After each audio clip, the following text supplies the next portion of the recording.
Hang about, it's late.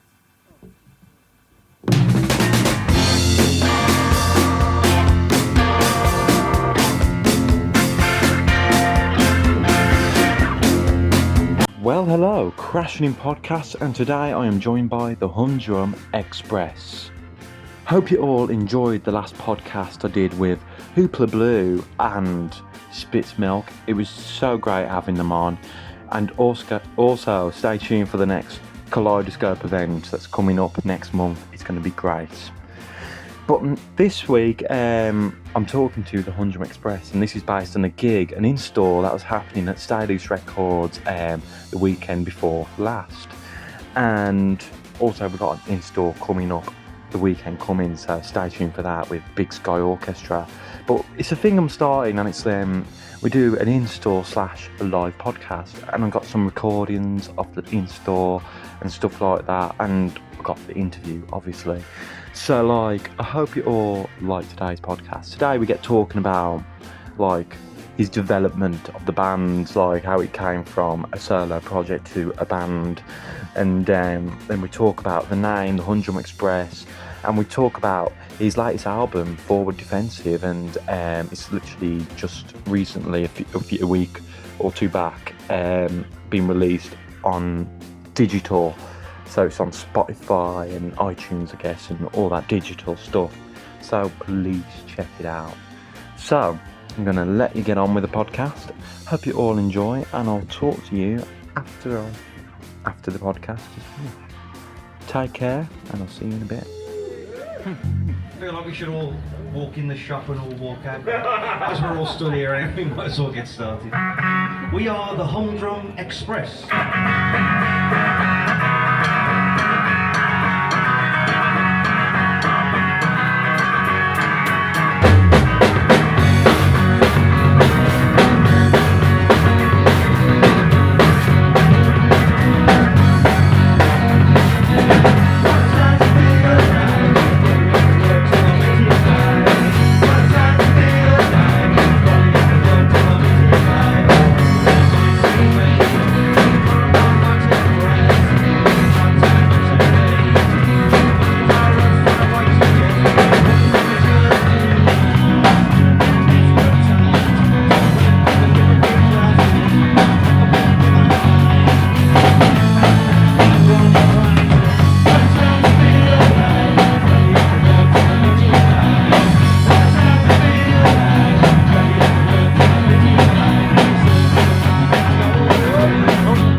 Well, hello. Hello, Crashing in Podcast, and today I'm with the Humdrum Express at Stylus Records. You want to all say hello? Hello, I'm Ian from the Humdrum Express. Hello, Carl from Humdrum Express. Right, I'm Buzz. I play bass in Humdrum Express. So today was your album launch, well, your digital album launch gig. So do you want to talk about the gig and how it was for you guys? Well, it was good fun. I mean, we had to park sort of miles away because of Wolverhampton being sort of all dug up and that kind of thing. But to play was actually really fun. Yeah, it was a good setting and not something we've done before either. So yeah. Oh, have you done an install before now? No. Oh, cool, man. I've never been asked. Yeah. Well, you've been asked now. You can do another one if you want. We'll be back next week. Yeah. So, like, let's talk about your album, Forward Defensive. Like, so do you want to talk a bit about that and how long you've been recording it for, and just the story of it, if you want? It's over to Ian really, because this one's a bit different to the last one. It's more, more a solo project, embellished, isn't it? Rather than this one, The way it works is obviously I've been a solo act for a number of years, Yeah. and we did a Rose Theatre special in Kidderminster, didn't we? We put a band together for the grand finale. It went really well. Afterwards, this was good, fun. Should we keep it going? So we've kept the band thing going as well as the solo stuff.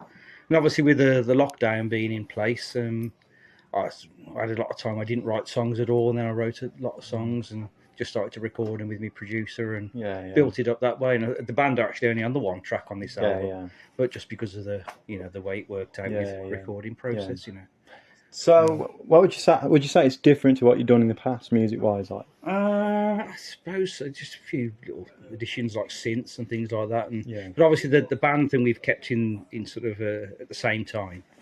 The next recordings, be it EP or album, will be a proper band. Band sound, band. We were writing them and sort of working on them together and that sort of thing a bit more. So So, do you want to talk a bit in depth about lyrics and stuff like that, like, and what you tend to write about for people that don't know your sound? That mostly things I don't like is a good way to start. Being one of the old curmudgeons, and no, it's just a mix of social commentary and humour and that kind of thing, really. It always has been. So cool, man. So, like, let's talk about like how you all met and that. So, how long have you known each other? And I've known Ian quite a long time now. First time I met you was at Vic Goddard. Probably in Wolverhampton, actually. Yeah, that was at a little Civic. Yeah. Probably, was that about 12, 13? No, more than that. Probably 14, 15 years now. I reckon, Yeah. I just, in the days of MySpace, I come across Ian's work and liked it.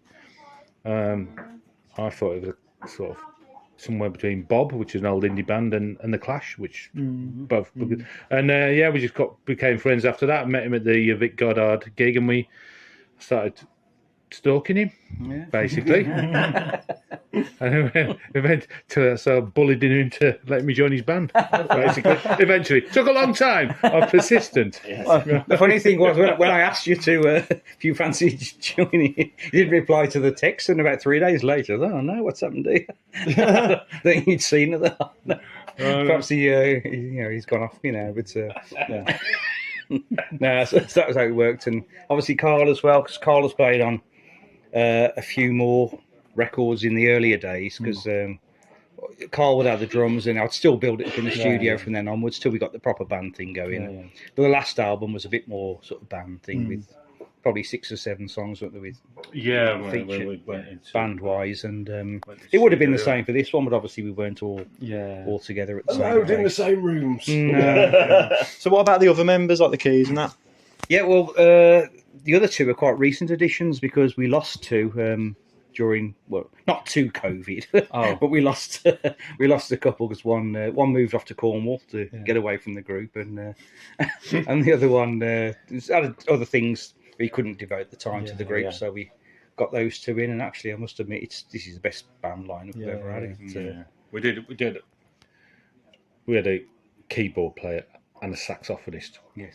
And the saxophonist moved to Cornwall, and we just had a chat, didn't we? And we thought about adding another guitar because just to change the sound up. And there's some stuff Ian doesn't play guitar on. So it's quite a good. It's worked out very well, hasn't it? Yeah. We all get along, really well, do we? I think we do. Can you go out for this bit? Oh, well, I don't like that. So, let's talk about like when you first got into music. Who was it in your life that brought that music into your life type thing?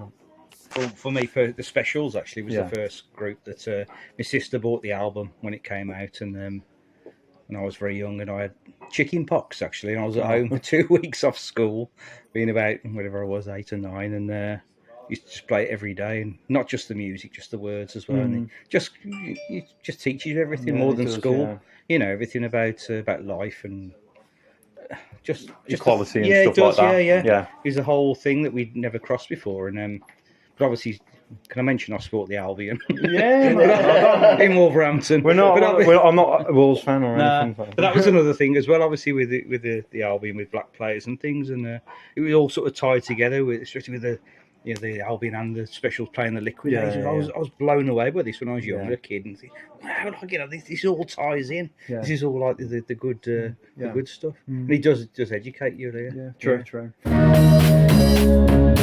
Used to wear a suit until he axed it. Found a casual stitched stone washed relaxed fit. From Brazil to Bulgaria, on the touchline and technical area, football managers are wearing jeans.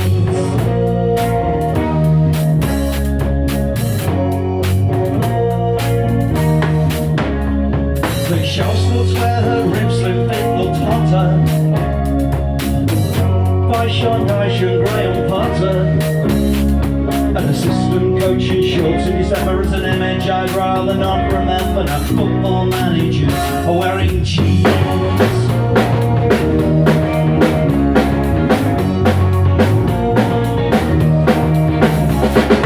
Brendan Rodgers often goes out shopping. The Fashion League is one who dreams of topping. Recent acid washout position, heads and those held back by tradition. Football managers are wearing jeans. Away fans crudely chanting, what's he got on? Blue distress, feds hard wearing cotton. Outfits help for those in need from Kenny Jackie, Neil Harris Street.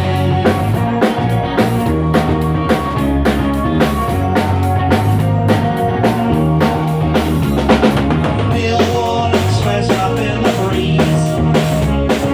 Steve Bruce cuts the dash in dungarees. No foul committed, refs is play. Gary Monk's transferred to spray-ons. Football managers are wearing jeans. 2-0 down at time at Grimsby Town. His wardrobe and his team get a dressing gown. Reposted stolen sharp and stone, but waiting to see the answer in boot hands.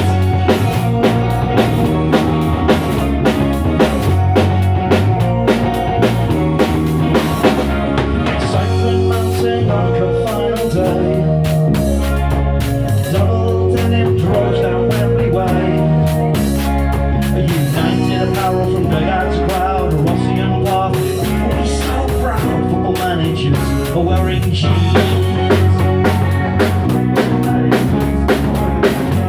It's a real game changer.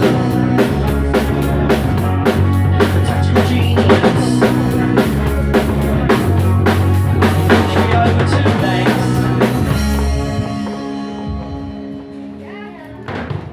Hiya.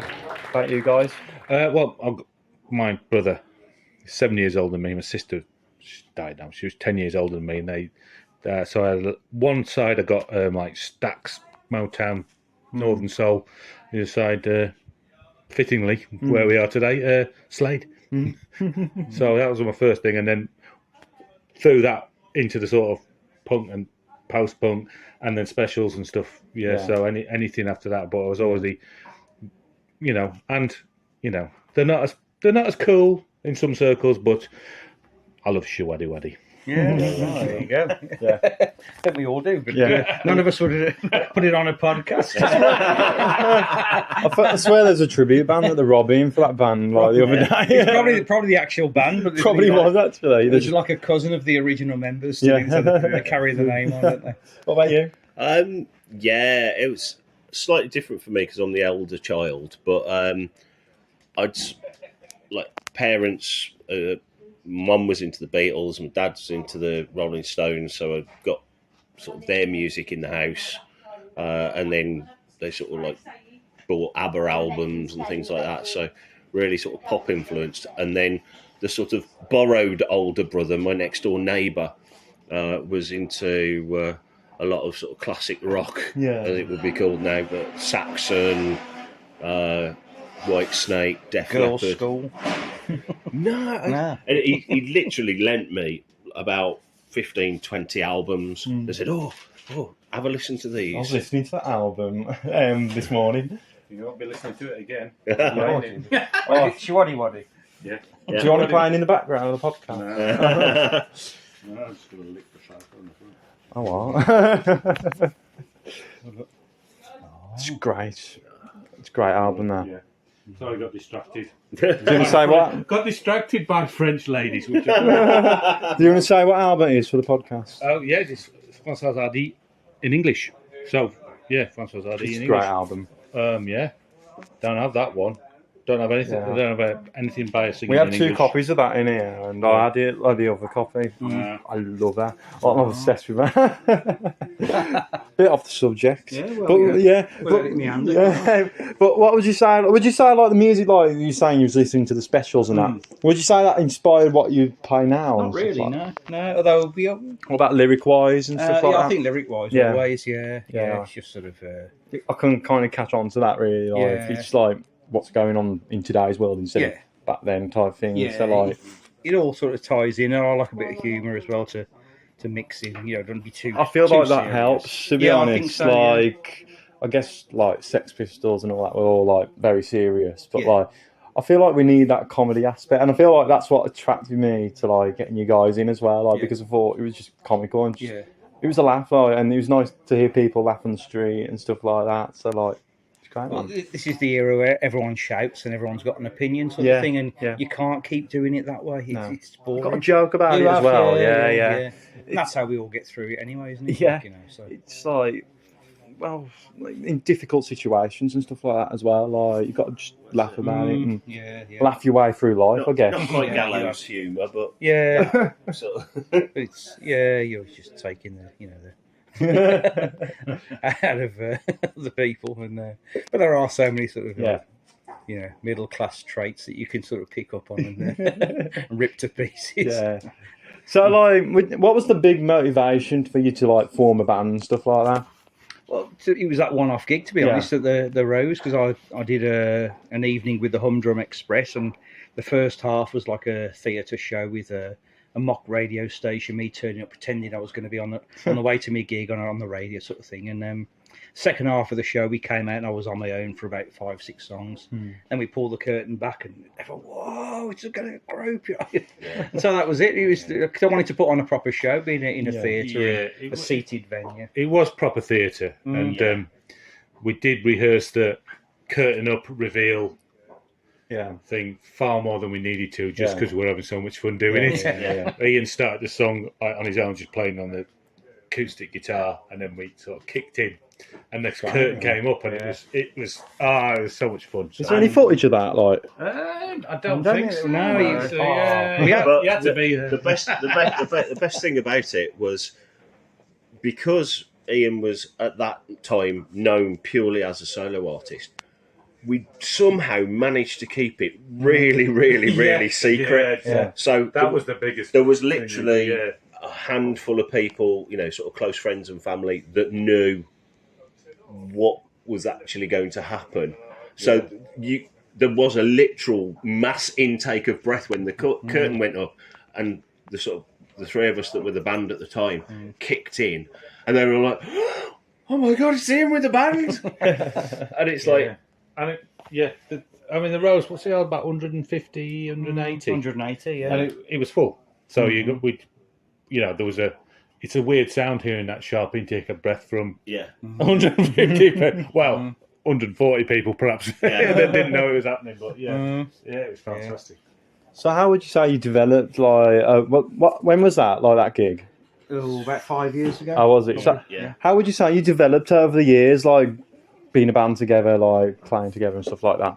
I think with the previous lineup, it was very much more keyboard, or Chris was the best musician in the group, I think, and he sort of helped with arrangements and a lot of different things. And with this current band, we're a bit more gelling as a sort of full, slightly rockier sound, I suppose, as well. And, I love the keyboard sound. Keyboard, like keys, always goes well. Like perfect. Like we love that in the shop as well. Like I think the next band have a Hammond organ sound. So like, Nice. I love like Jimmy Smith and all that. Yeah, brilliant. yeah. And I think one of those things as well, sort of this lineup now has sort of been together. Basically, sort of since the end of lockdown, hasn't it? So Yeah. and we've done quite a few shows now. A few at the Night Owl in Birmingham, Claptrap in Stourbridge, and a few others sort of dotted here and there. Yeah. Robin, didn't we? Yeah, yeah. the Robin Vapors, yeah. too. Oh, the Vipers, man. And, What was I like? Great, great. They were Yeah. great. Yeah, really good, really good. And I think as well, the fact that we've supported some really, really big and very, very competent bands Yeah. like the Vapors, Corduroy, man. Corduroy. That was great. Yeah. Blockheads as well. Blockheads, the yeah. Blockheads, We did as well. um, you know, all of those sort of bands. You know that you yourselves have got to be on it because their fans are going to be, oh well, they were rubbish. You know, couldn't even play their instruments, sort of thing. So I think we've sort of that pressure has led to us actually, you know, sort of working harder to actually pull everything together. And I think now we're just starting to reap the rewards of that. As Ian said, there's a sort of batch of new material that's just been literally brought to rehearsal. You know, Ian's obviously still primary songwriter, but we're all now chipping in with bits. Ian's a little bit happier, I think, to relinquish some creative control. You say that to me. Yeah, I put a stern look on, but it's not going to come that's across it. That's in it. the Yeah, podcast. yeah. But yeah, it's really starting to, you know, sort of pay dividends now because, you know, everybody's got the confidence in the existing material, and so is sort of, you know, able to bring something to the table and sort of, oh, what do you think about playing this bit, or how about we try this like this? And you know, at the end of the day, you know, it's Ian's material. If he doesn't like it, he'll tell us or frown at us. Like he is now. But you know, that's really starting to come to the fore now with this new batch of material, and that's really come together very, very, very quickly. You know, literally, we've had like a couple of songs now, and they've had like one rehearsal devoted, or part of one rehearsal devoted to them each, and they, you know, we could have cheekily thrown them in today. We could have done, yeah. Never quite sure whether to keep them back or drop one or two in, but I think we'll keep them back for now, and we'll see how we get on recording. I think Ian has got a different. Might put words in your mouth. Tell me if I'm not. But I think some of the songs are like definitely he's written them more with like, I've got the band in mind for doing this. Yeah. So we're gonna, and we just work it through, and it's like, oh yeah, better not do that on that because because it, you know, I don't want it. I'm playing a similar part on something else, but you just work it out, and we just sit and bash it out a few times, don't we? And he's very good at providing us with a very good demo version of how he wants it to sound. So we've got a head start already, basically. So he'll do a demo. It won't just be him on an acoustic guitar. There'll be some bass on and maybe drums and maybe a bit of synth or something, depending on what the song is. So we've got a really good start point before we even get. I think that's what Carl was saying earlier. I think it really helps. We get it quicker because we know where he's going with it. So and of course we might tweak it slightly, but it's he said, well, I'd like it to sound like this, and we thought, oh yeah, right, great, yeah, well, we're halfway there. We just living on a prayer. So it's always open to interpretation. I mean, aside from that, I'll still do the solo gigs, and it's almost got to the stage where it's two completely different sets. Yeah, and I think you do have a difference. I saw you acoustic and I saw you with the band, and it's completely different, isn't it? Yeah, and I like doing both. It's like I was saying before, it's you need to get a listening crowd for the solo gigs, and if you get it, it's the best thing ever. Good. But to be honest with you, this band thing is brilliant. So I'm lucky I've got the option of doing the two, really. Oh, is anybody here familiar with the term Tryphonophobia? Is that raised hand there? Just cut shaded here. Well, it's something I happen to suffer from. It's a fear of needles and medical procedures now. During the midst of the pandemic, it became obvious that it was going to be a passport out of it. And this is a song I wrote after the ordeal of my first COVID, as you'd say in Wolverhampton, jab. It's called Brave Boy.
So, like, before the band and that, like, was you in musical projects or anything like that before, or bands before? Yeah, I was. I was in the 90s. I was in two bands. One called Jackpot and one called Swagger. I mean, the Jackpot in particular very popular, and we sold out places like the Northwick in Worcester and things like that. Yeah. And they were just great days. And when that came to an end, I sort of knocked music on the head for 4 or 5 years, and just lost heart really, thinking that's me done sort of thing. And I started going to loads of gigs, and you missed it. Yeah, missed it a little bit. And I thought I'm going to write an album and just record it at home and not do any gigs, just to get back into writing. Yeah. I did the one, and then I did another one, and I thought, well, I should probably start playing gigs again. So I started doing them on my own, and that's how it took off from there. Really. Great. Yeah. What about you guys? Like anything before Humdrum Express? Well, yeah, I'll go first. I'll tell you I'll go first because you might want to edit some of Carl's out. Yeah.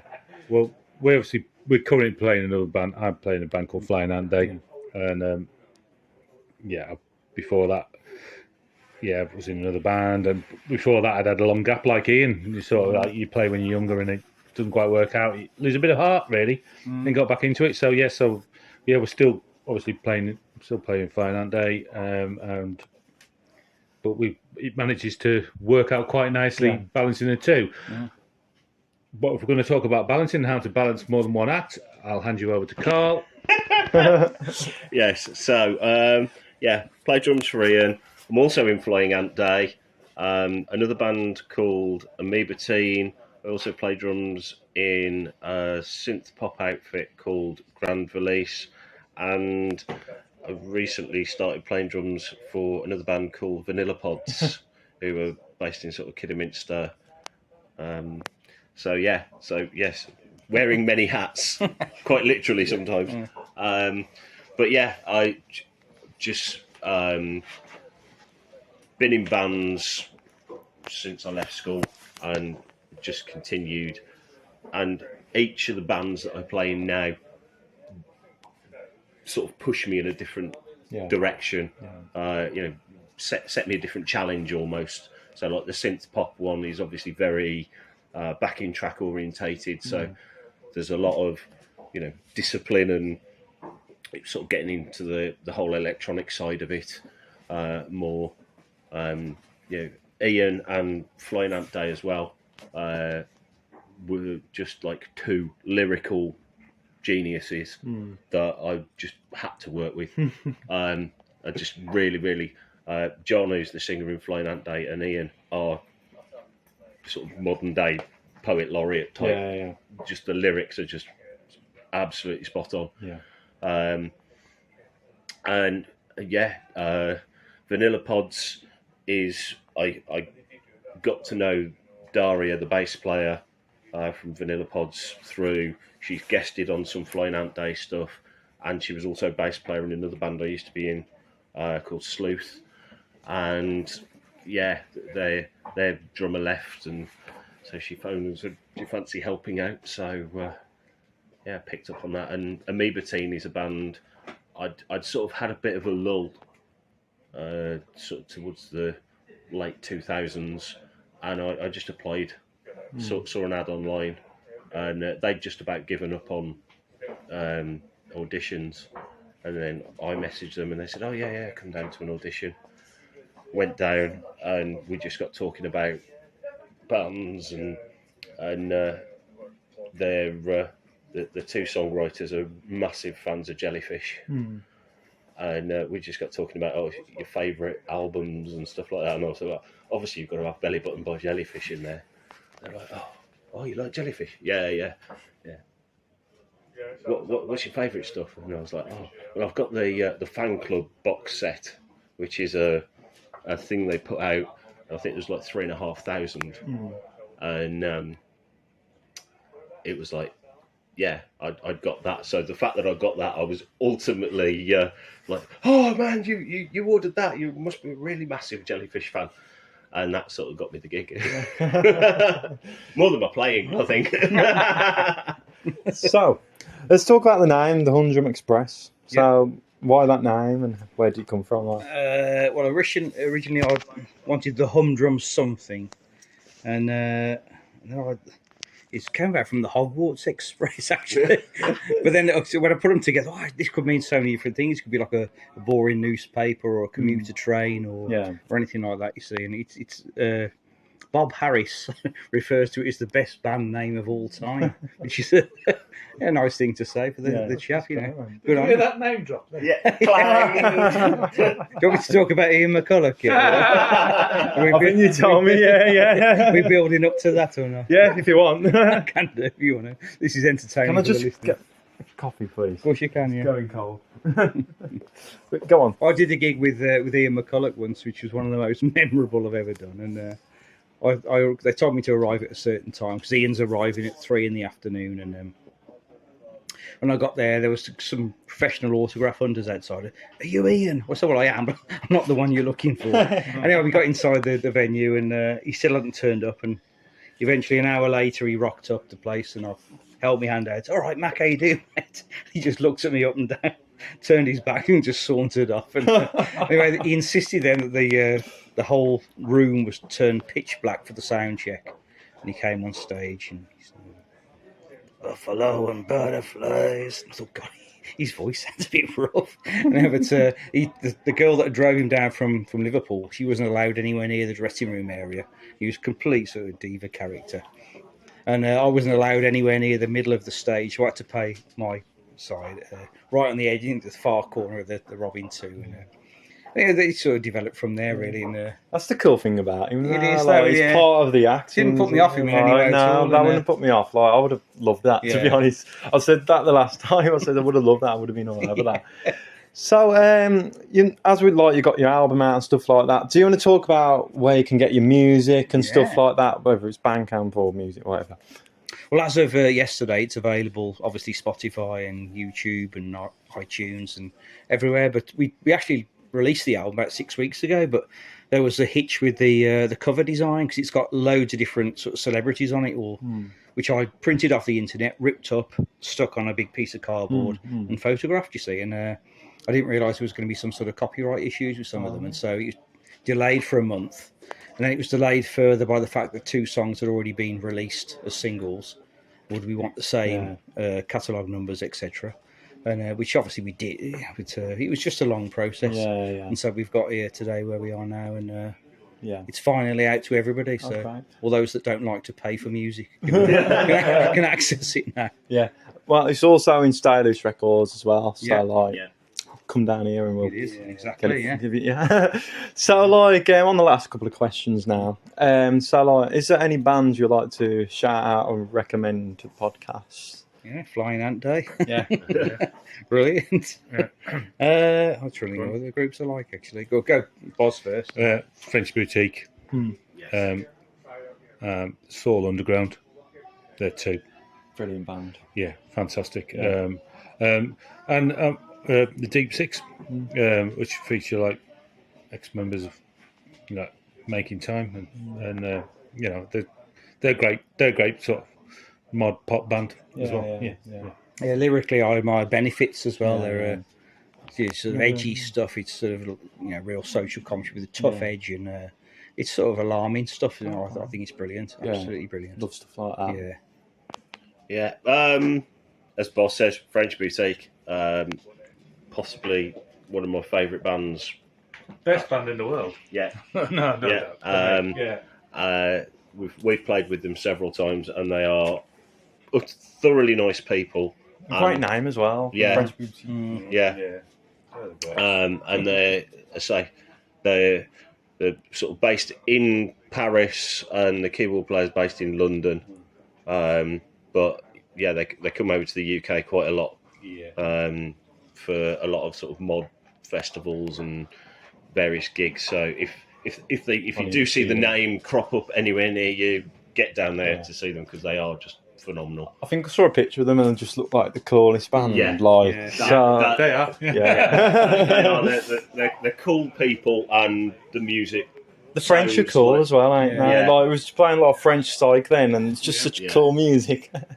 But on the last question, and have you got anything inspiring to say to the listeners, whether it's band or just in life? Get out and support your local bands and your local venues. Up the Albion. As Boz said, get out, see as many bands as you can, support local venues, support local record shops like Stay Loose. And just enjoy music. Yeah. One thing I think about at the moment is there's almost too much going on, isn't it? Because the things have been shut down for a while, and there's almost too many things to go to. I know. And so but I love that. Yeah. Hopefully next year we'll have a bit more of be able to space things out, and people can go to. To be honest, it has been hard organising installs because every band's busy, man. And the other thing is people can't afford to go to everything, so it's. It is a sort of pressure from all sides, So, if it does settle down, which it hopefully will, and people will be able to go to a lot more stuff and choose what they like, Yeah. So you done? Yeah. I think we're done, mate. Yeah. So that was the Humdrum Express. Check out their album Forward Defensive on Spotify and YouTube and iTunes and stuff like that. And thank you for joining me. Thank you. Very welcome. Thanks, Callum. And thanks for playing at Stylish Records. Oh, we love it. Thank you. Some records and side of things, and hopefully Ian's going to stock a couple for us after all. For those people who were brilliant. For those who may have liked to buy one, but might not have the cash on them at the moment, you can come to the shop anytime and pick one up. This is a song called E-Petition.